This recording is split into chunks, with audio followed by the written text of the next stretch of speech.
Hello, I'm Joey Cora, and this is my wife, Kiria Cora, and we're the founders of the Cora Foundation.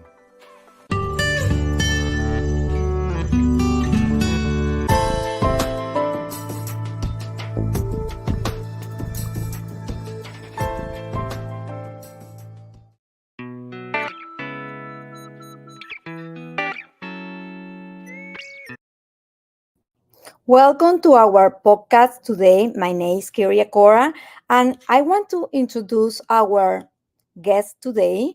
His name is Samuel Teusch, who is the father of Sammy Teusch, a 10 years old boy from Greenfield, Indiana, tragically died by suicide on May 5, 2024, after enduring relentless bullying. Sammy has been tormented both at school and outside of it. And despite efforts to address the bullying, including frequent complaints to the school officials, the bully continued, and parents of Sammy's continue suffering.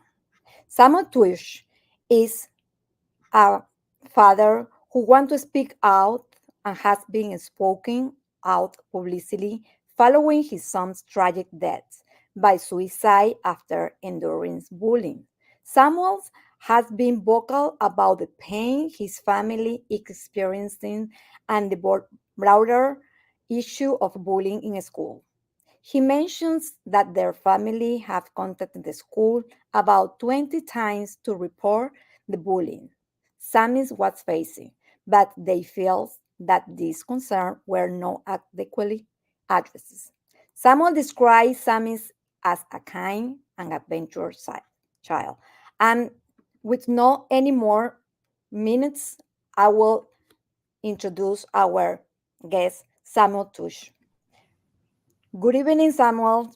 Thank you for Hello, allowing how are you? us to serve in this interview. Thank you for having me. I appreciate it. How do you feel, Mr. Samuel, today? Today I'm okay. We're getting through and trying to figure out how to get set up for Halloween and then for Christmas after that with, and not be sad through the whole thing and how to still give the other children a happy life through this. And seems impossible at times. Yes. First, I want to say sorry one more time. I know that it has been a really difficult times. When we met the first time, I hugged you because I feel at some point your pain, and I believe that nobody deserves to face something like you and your family are having right now. And before we are going to continue, I want to share something that just made me feel and be connected with this family when I opened the news and I discovered these pictures of Sammy and this news in May 2024. My heart as a mother was broken too. I believe that a super young generation are suffering. Not only Sammy, but others. When you read something like this in the news, my heart was completely touched up by this news, by the pain of the word of every single interview, Mr. Samuel, that you was having in the news. I sit down every single night listening to you, listening to other broadcaster.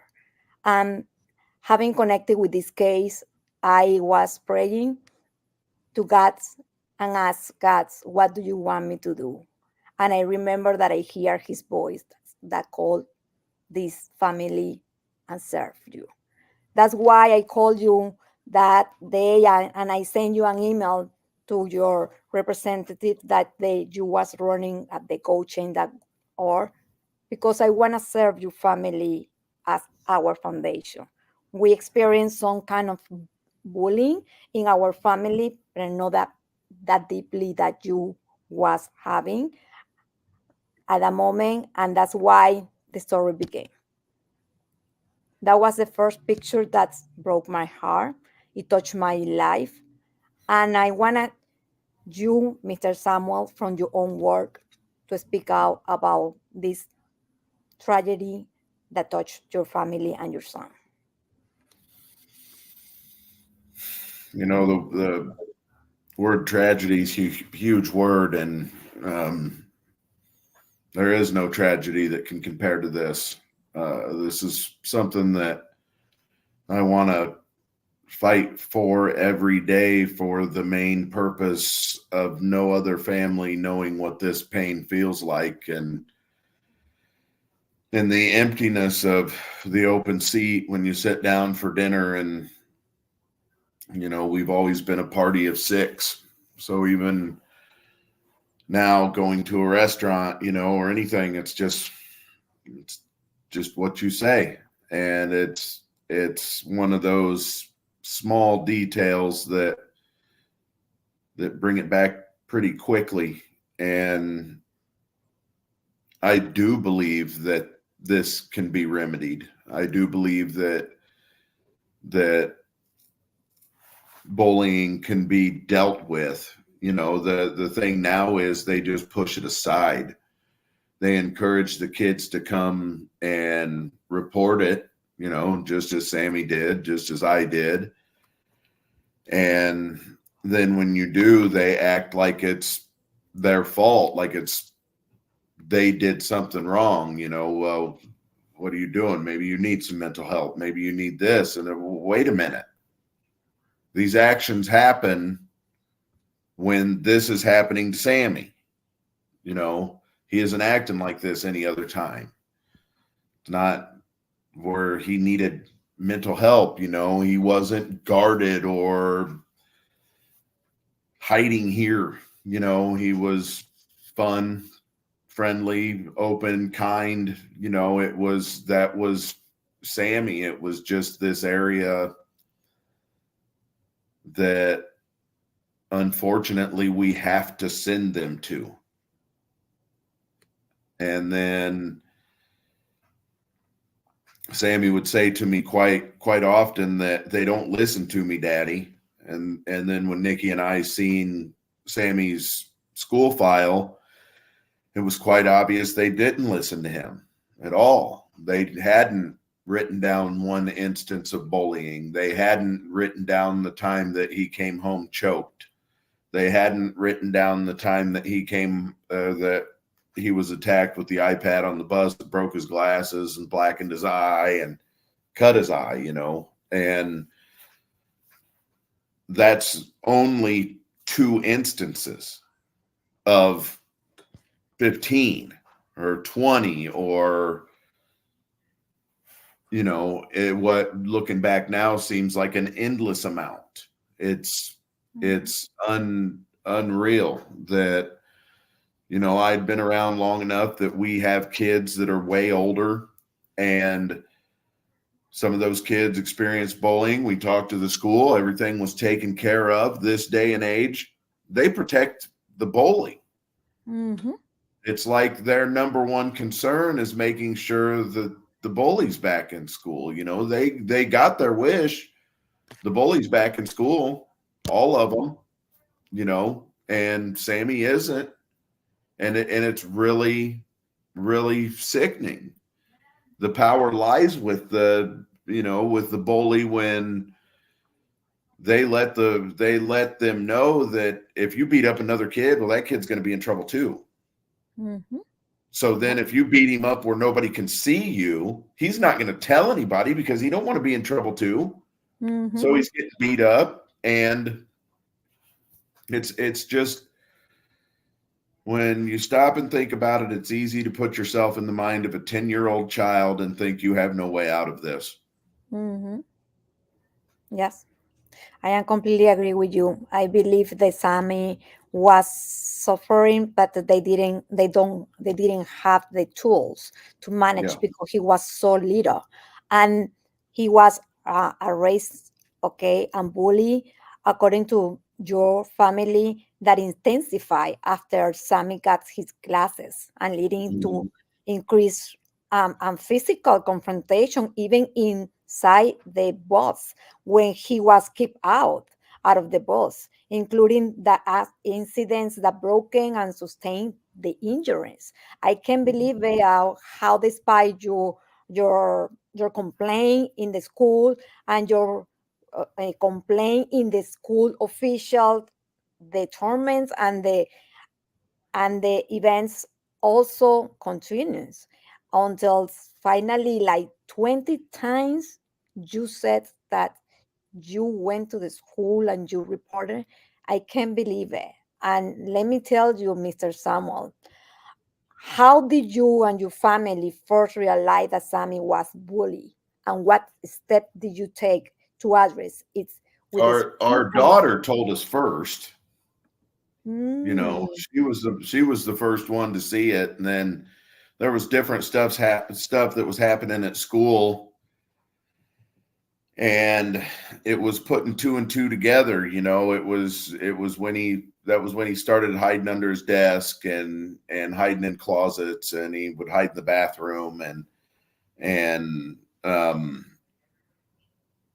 it was those actions that actually brought awareness to why he was doing that. We never experienced him doing things like that at home. He never did that. Never. So when they say, hey, you know, this is what Sammy's doing, and then come to find out that these older kids are using their breakfast hours, so they'll use their time on the bus in torment on the bus, get off the bus, they go into breakfast in the cafeteria, and they're all in the breakfast together, all grades. So they were using that whole time. Um, this involved two different parties. The one party actually had given up about Christmas time, and I don't really want to say made amends, but did apologize. That was brought on by Nikki going over and talking to the kid's mother. But then when this other kid came along, he was attracted to my daughter, who's 11 years old, and had asked to date her. And she said, my daddy doesn't allow me to date. And that's when all this other stuff started. And when it started, it hit hard real quick. And it was just bad news. yes. Oh my goodness.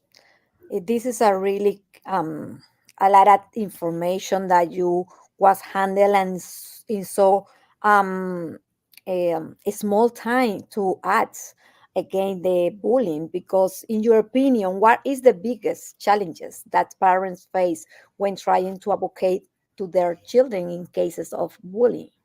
Reporting, Yes. knowing that it's reported. You know what I Mm-hmm. mean? After you report it, did they do their due diligence and actually report it? Mm-hmm. We don't know. You know, there's no transparency. Mm-hmm. They say this involves other children. We can't tell you this, this, and this. Um, and it's really sickening because you know that they sit down Mm-hmm. and create lies to protect themselves. Mm-hmm. And at the root of that lie is my son. Mm. You know what I mean? Yes. They People that can take a 10-year-old child and make up the lies and hatred that they made up in Sammy's file are the people that we're entrusting with our children every day. And it's sickening that they definitely went into Sammy's file, changed every single page 2 days before they turned it over to us. You can read that in the file. It says that they were all changed. Like I said, none of the bullying had ever been reported, written down, or anything. And when you read it, you would think Sammy was the worst child on earth. So it's not only did they lie, they made heinous lies. And it's pretty obvious that they're either lying or they're completely stupid. Yes, or But they are covering something that is, yes, or they're yeah, that covering is under something the up. carpets. Mm-hmm. But there needs to be transparency. There needs to be an openness where if your child is going through this, you need to know where the closure is. What happened? What's the outcome? And is my child safe in your building? Because that's what we're supposed to trust. Am I correct? I mean, you the same way with your children. You got to send them to school. You got to trust that they're going to be okay there, because you still have to go to work.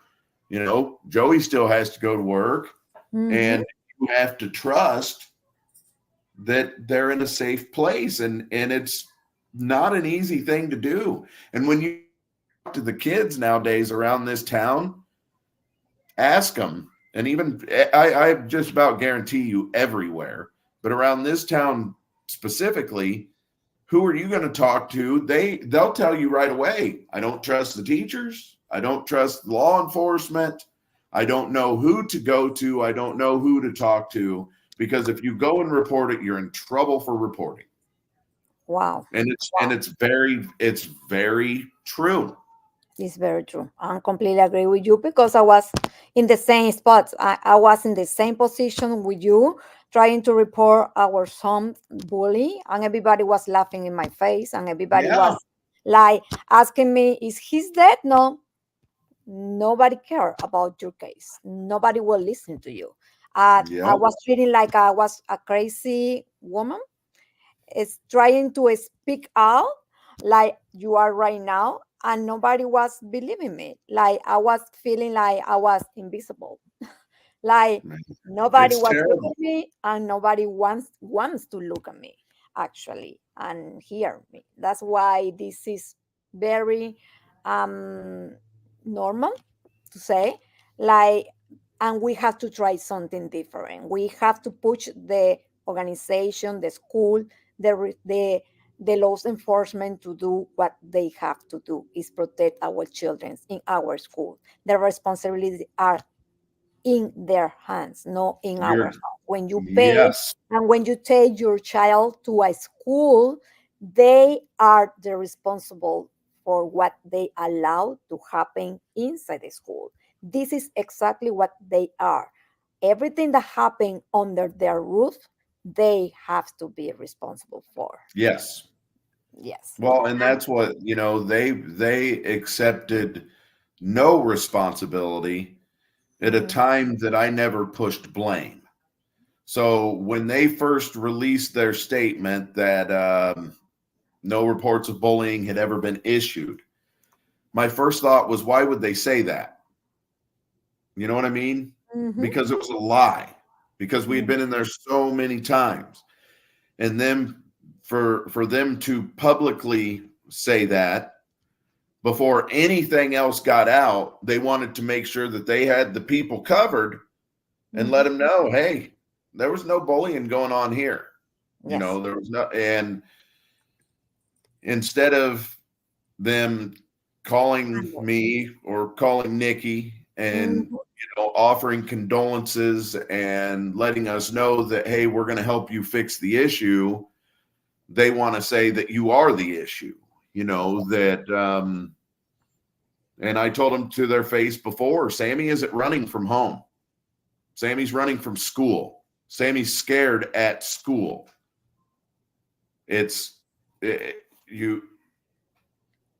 How do you talk them in to ever agreeing that they made a mistake of this magnitude? And that's what it is, because I guarantee you, if you talk to the principal of the school, I shouldn't guarantee you, but he seems like an all right guy. I want to ask him to his face, how is it that we talked about this all those times and you actually write down in this stuff that none of it happened? He's got little kids that are Sammy's age. We run into each other at the soccer field and chit chat. Yeah. I was always Sam up until the time that all this stuff started, and then I became Mr. Teusch. Wow. So, it's a really weird situation to be in with the school. You got to feel like you're on guard all the time. And my whole thing was, in the beginning, I didn't even push blame. You know what I mean? I didn't. That's when I felt like, man, I'm going to need a lawyer here because they're lying. And it's just evil to me. When I look at it, every angle that I look at it, it's just evil. We're talking about a 10-year-old child. Yes. And I believe it's a terrorist in the school. It is Yeah. an organization, it's a people organizing to make somebody feel bad until they finally commit suicide. This is Yes. the goal right now. I believe many cases right now, not only your son, the target is to make this happen, unfortunately. And that's why we have to work really hard, Mr. San. This isn't only the beginning, but we are going to work with you. We are working with you. Yes. We are trying our best as a foundation to be the instruments for you and your family to not only recover, to transitions and to deal with what you have to be ready to fight against the system, because this is a system. This we is a are system. we are a battering, we are facing a system that they are not protecting our children in school.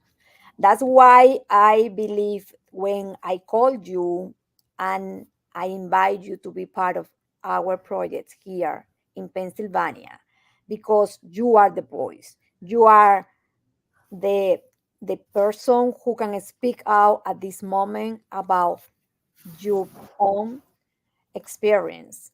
You have been spoken about the needs for conversation around bullying, not to stop after tragedies occur. What do you believe are the most effective way we can create lasting change to prevent bullying and support affected families? For one thing, you got to get back to the roots of teaching love and respect and honor and empathy and what it means to be a human being. Math, science, social studies, all that stuff's important, but being a human being and knowing how to treat one another is of utmost importance. Yeah. And we're at a point in time where the news is negative and everything you watch is negative. And then you go home and you have parents that teach their kids there's no hope in society and the American dream is not real and you cannot achieve. And it's negative after negative after negative after negative. Yeah. And then when you're so far beat down, you're just like, oh, I just, they're right.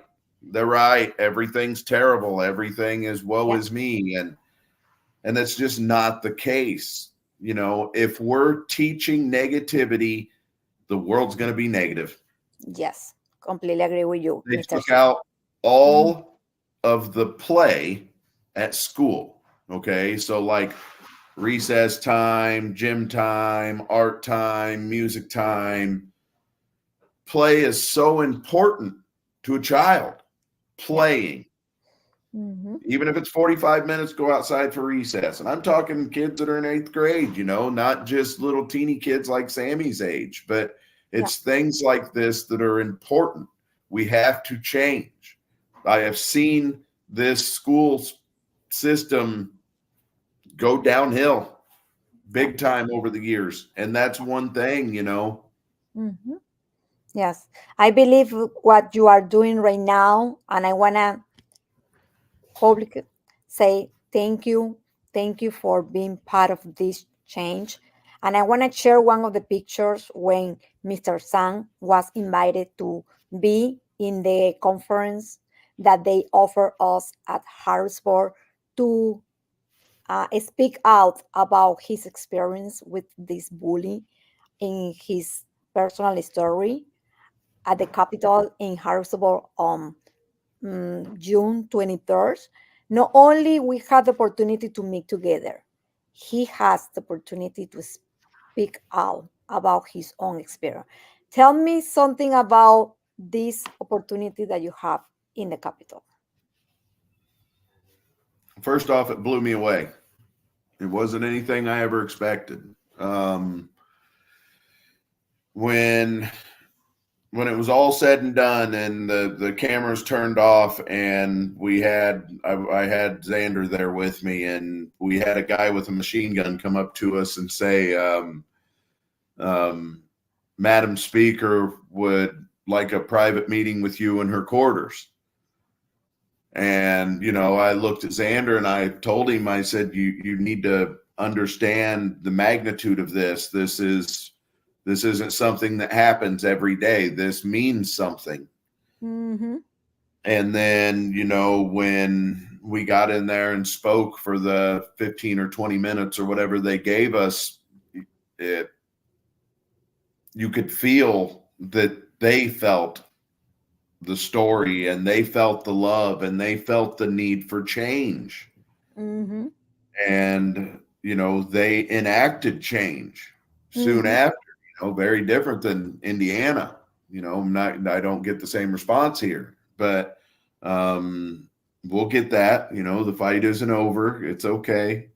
I definitely do not feel defeated, but the opportunity in Pennsylvania really encouraged me and inspired me and showed me that together we can bring a positive change. We did that in Pennsylvania.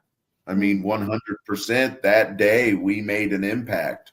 Mm-hmm. And there was never a time where I felt like it was I.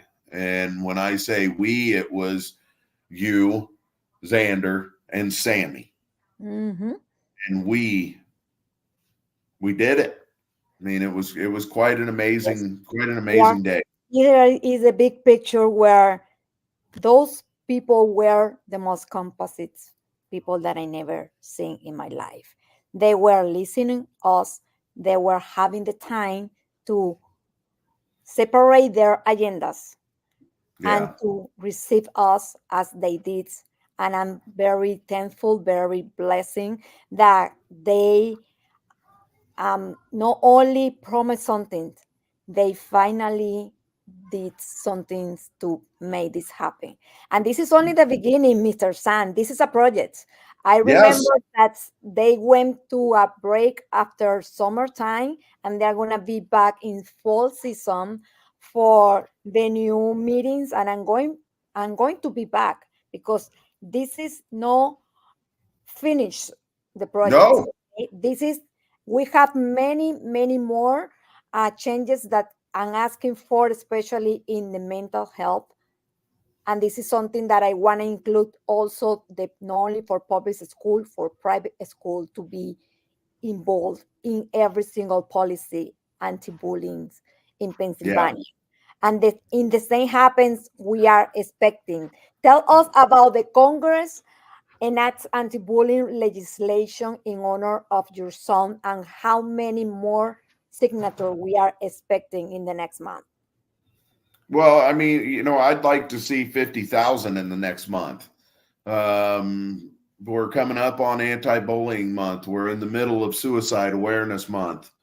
This is the time for everybody to come together and be supporting something like this. This is a very human bill. It is not Democrat. It is not Republican. It's not pointing at any agenda. It's pointing at our children and the mental health of our children and the safety of our children. Mm-hmm. It also points to the fact that it's not just the child that's being bullied that needs mental health care after this. It's also the bully. It's also the families that are involved in this and how you're handling it yourself. My main point to when we first started writing Sammy's Anti-Bullying Act, my main point behind it was no agenda.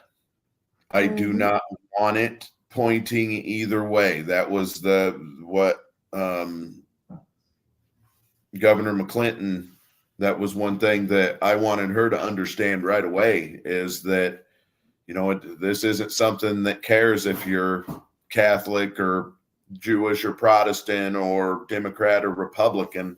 It doesn't care your color or anything. This is a world problem, and it's the time for the world to come together and realize that, hey, we got a goal here. We might not agree on everything, Mm-hmm. and we might not be able to hang out after this and have pizza together. But while we're in here and while we're doing this, we got a goal. Yeah. Let's achieve that goal. Let's do it intelligently. Mm-hmm. And and one thing is, you have to mentally prepare yourself to know that this isn't going to be over next week. No. This isn't going to be over next month or next year. This is a ongoing struggle. We have to change the culture of society throughout this planet. Yes, I completely agree with you. This is a big project, and it's gonna take some time and some culture to change their mindsets about having a healthy relationship in the society. That you said, we have to start teaching our children and even having the best example in our houses to be to feel empathic, and not only feel, it's just teaching how to be empathic with other people and to feel compassion and loving and caring for others. I want everybody to have this picture, and I want you to um, announce what is this project about. Well, this is Sammy's Tree Foundation. I started working on it about a month after Sammy was gone. We, as a family, had realized that if we're sitting in the house and staring at walls, there's never going to be a positive come out of anything. So let's create something positive that can actually make a difference.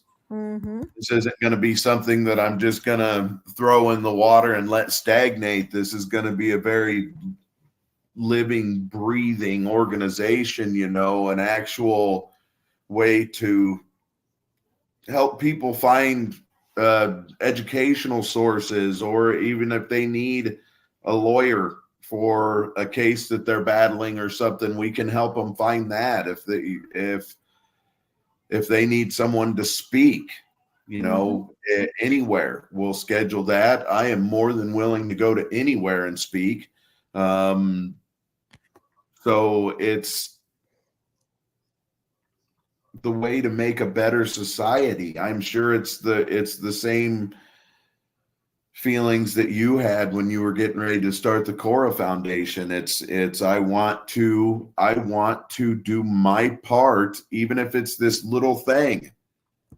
If this little thing reaches one person and changes that one person's life, you have done more than a lot of people ever have. Thank you. Thank you very much. This is one of those things. I would never think of Sammy's Tree Foundation and the Cora Foundation battling against each other. We are partners. We are partners. And we're in this battle together, like you said a minute ago, against a system that is huge and prideful and has a big head and does no wrong. And that's who we're battling. Yes. This is the address for the people who want to go to the website of Sammy's Trees and to try to find out who is this project for. Very, very new website. So we will be building on this. Like I said, I have big plans for this. And between what Nikki suggested and it's pretty amazing the inspiration you can gather from this boy. That's like, yes, let's do this, because Sammy genuinely wanted to help people. He genuinely wanted to fix the world. He wanted to make things better. Isn't here. but let's do that for him. Yes, you are his voice. Yes, I completely agree with you. And I believe that we together we can do that something.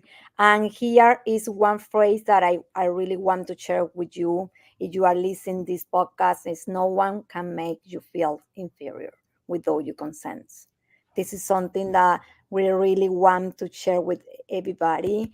And I wanna give my favorite verse, Mr. Samuel, because the Lord sets the captive free. The Lord opened the eyes of the blind. The Lord lifts up the falling, and the Lord loves the righteous. This this word is in our promises, Psalm 146, 7a. And our Lord is with you and your family, even in difficult time. And I want you to know that even in the sadness moment, God is with you and your family. And we are going to be there also, even when we are not in Indianapolis. We are going to be supporting your family, and we are here to guide you in the best way that you can feel better, even And when you from don't have your son anymore. And let me ask you the last question, Mr. Sam. Well, what would you want other parents, educators, and even children themselves to understand about the emotional toll that bullying can have based on some stories? we've all been told since we were real little, sticks and stones may break my bones, but words will never hurt me. That's not true. That's We're in a different place. These kids are feeling different pressures at a younger age where we have to take that pressure off their shoulders. They're too young for this, and it's even the bullies are getting younger. They're more aggressive. They're angrier. Listen to your kids. Follow through with what you're talking about with the school or what you have going on with your child. Make sure, do they need mental help? Are you doing the right things that you need to do? The one thing that I did was lay my trust in the school.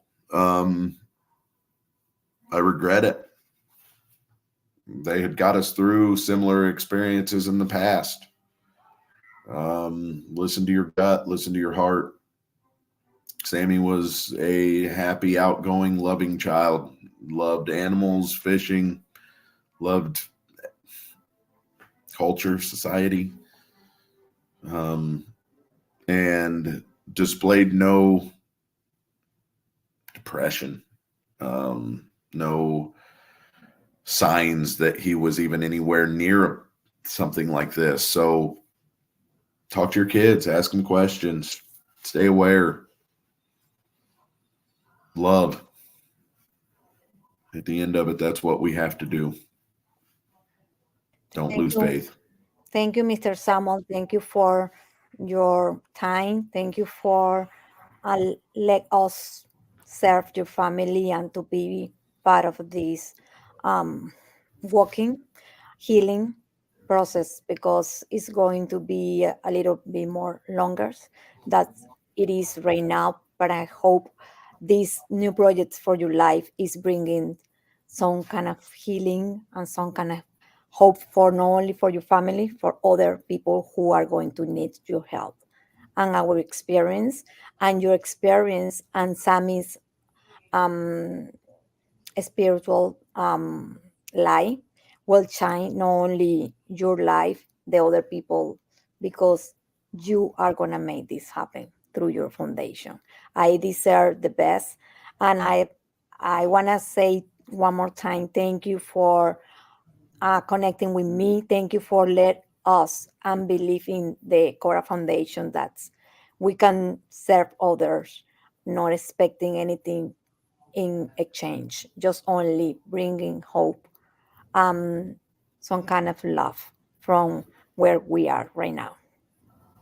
And I want to say from Nikki and myself and all the kids, thank you. Thank Joey, the Cora Foundation, everything that you guys have done to help us. It's been quite amazing, and has inspired me to see what I can achieve setting up a foundation like this, and I will be paying it forward, and I will help someone the same that you helped me. And together through this, we'll continue to help each other. Mm-hmm. Yes. Thank you, Mr. Samuel. Thank you. And I bless your family, and I God bless continue you. praying for the process to be continue healing and to be helping others through your story, and continue doing the good job. Which you are working hard, and you are serving as a bridge to others in this path, and we are connecting together. And I think bringing our ideas, when you need us, please email us, and we are going to be always here for you and for your family. And God bless you. And I love this program is in honor of our Samis, and I know that he is here and he will be with us even when we are going to help other families in difficult tragedies like you. Thank you, and God bless you, and God bless your family, and God continue bless you. the great job with your foundation, and I wish the best. Thank you so much. Thank you. Good night. Good night.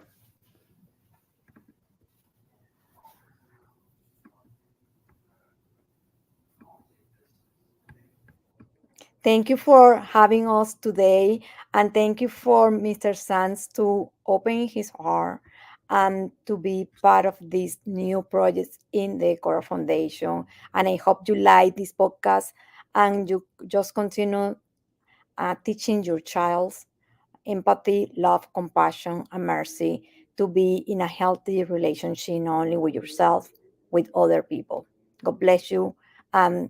This is the Cora Foundation. Thank you for everything. Well, well, thank you, Mr. Sam. 42 Thank you. minutes, but it was wonderful. Thank I'm you. sorry. I knew that we were getting long, so Yes, this is something that we cannot cut, but thank you very much. We are expecting to do an we are doing a free workshop with parents in Miami. I'm leaving tomorrow, and I'm gonna be in the news on Fridays, and we have another project in Miami, and we are going to do something on the 28th. I don't know how you feel, if because this is a group who speak only Spanish. Somebody asked me if I can invite you, but I say let me ask tomorrow, maybe how he feel, or maybe you don't have time, or you don't want to speak in this group. We can maybe take some of the part of this interview and to share with the parents, especially the last part where I ask you about what is your last message to the parents and the school. well, I mean, I'd have to. That's kind of short notice. The 28th next weekend. The next weekend, next Thursday, something like that. Yes. Mm-hmm. It's I only mean, for I have no problems, and it's like I said, I have no problems if I'm the only person in there that speaks English. I promise you, somebody in there will translate what I'm saying. So, I'm yeah, going to be I'm I'm going not to be really. but don't worry. If you enter, it's gonna be the last 10 minutes of the meeting, because we are gonna share something about preventing suicide or something, and then we want you to be the last 10 minutes in the group where you can tell the parents about your experience, and to like an advice something. The last 10 minutes, it's going to be like 5 to 10 minutes. It's going to be really short. It's just one, we want you to, if you feel comfortable. If not, it's okay. I can cut some of this interview and I can share with them. No, I'm not. I wouldn't be hesitant at all about speaking. I'd be confident that you'd translate everything just like I'd want it, and Mhm. that's really the only thing that I'd be concerned with. So Okay, perfect. I'm gonna let the group know. It's another foundation where we are working together. I believe when we work together, we will be able to make more impacts in this system, because the system is bigger than us. But if we are going to you work bet it all is. together, we are gonna kick out these systems, okay, and to Yes, do whatever they have to do to protect our children. that's right. That's right. Yes. Well, let me talk to Nikki and see what she thinks about that, and then Yeah. I'll get back with you. Sure. Thank you. Thank you very Okay. much. See All you. right. Thank you. Bye bye. See you. Bye. Bye.